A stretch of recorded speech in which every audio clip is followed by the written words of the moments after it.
Obi-Wan did not select Anakin based on shared vision or belief he inherited him through obligation.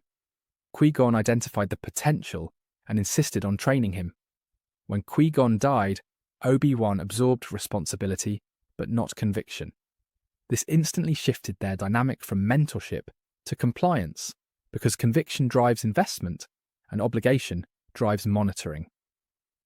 Obi-Wan followed the assignment rather than embracing partnership. Obi-Wan used Jedi structure as the primary method of teaching rather than adapting his approach to the individual learner. Anakin needed emotional translation, not rule reinforcement. Obi-Wan believed that discipline would produce stability, but discipline without personalization produces frustration. The lesson plan assumed that obedience would lead to clarity, yet Anakin required clarification before he could produce obedience. Obi-Wan consistently directed Anakin away from internal reflection toward rule adherence. When Anakin expressed conflict, Obi-Wan defaulted to Jedi principles. Instead of examining the source of the emotion, the structure offered guidelines, not interpretation. Since Obi-Wan equated emotional expression with instability, he inadvertently removed the very support that would have stabilized the relationship. Anakin valued trust as proof of connection. Obi-Wan valued distance as proof of professionalism. This mismatch produced consistent miscommunication. Obi-Wan responded to concerns with rules. Anakin responded to rules with frustration, because rules without relationship create constraint rather than growth. Obi-Wan did not adjust because adjusting would require questioning. Jedi teaching methods. When Anakin attempted to disclose his fears, Obi-Wan interpreted it as distraction rather than vulnerability. Obi-Wan protected Anakin's capability, but not his emotional development. He prioritized correcting behavior instead of exploring internal. Cause correction addresses outcome, not origin. Anakin needed validation. That emotion could exist alongside discipline. Obi-Wan offered instruction instead. Obi-Wan's perception of Anakin was filtered through risk assessment. He saw signs of instability as warnings, not opportunities for intervention. Obi-Wan recognized anger and fear, but did not analyze their source. He believed structure would correct deviation without requiring emotional processing. Anakin received feedback on performance, not guidance on identity. During the Clone Wars, Obi-Wan treated mentorship as enforcement. He instructed Anakin to suppress emotional response, rather than develop management of it. This produced a cycle where Anakin performed emotional compliance instead of achieving emotional maturity. Suppression is not control. Suppression postpones conflict.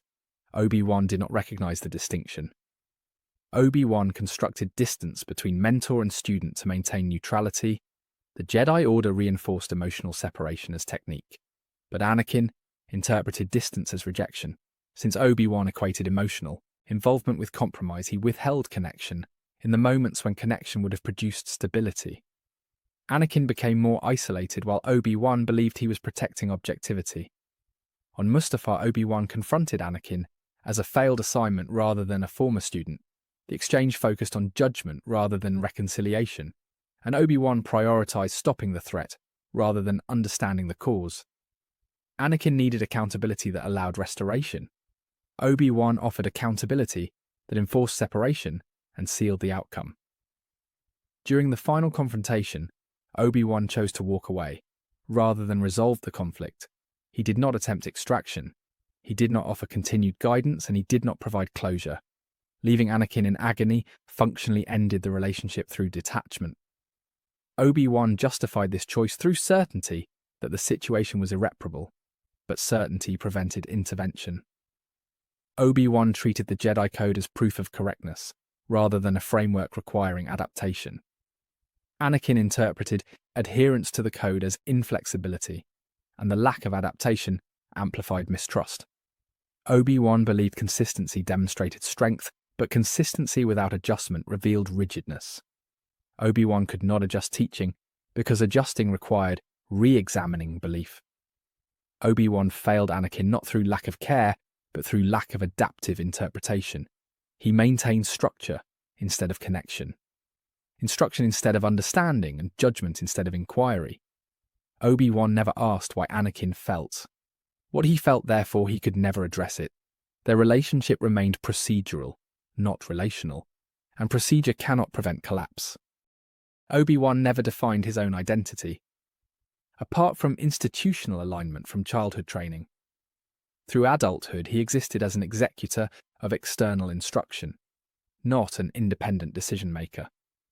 Each phase of his life was determined by someone else. Qui-Gon directed his apprenticeship, the Council directed his assignments, and Destiny directed his final choices. He lived as function, not as self. Obi-Wan internalized the Jedi Code rather than interpreting it. He treated instruction as absolute truth and believed that following rules ensured correctness. This removed critical thinking from his decision process. When contradictions arose between doctrine and reality, he defaulted to doctrine rather than analysis. Obedience replaced evaluation, and certainty replaced introspection. Because Obi-Wan equated emotional control with detachment, he suppressed internal conflict instead of examining it.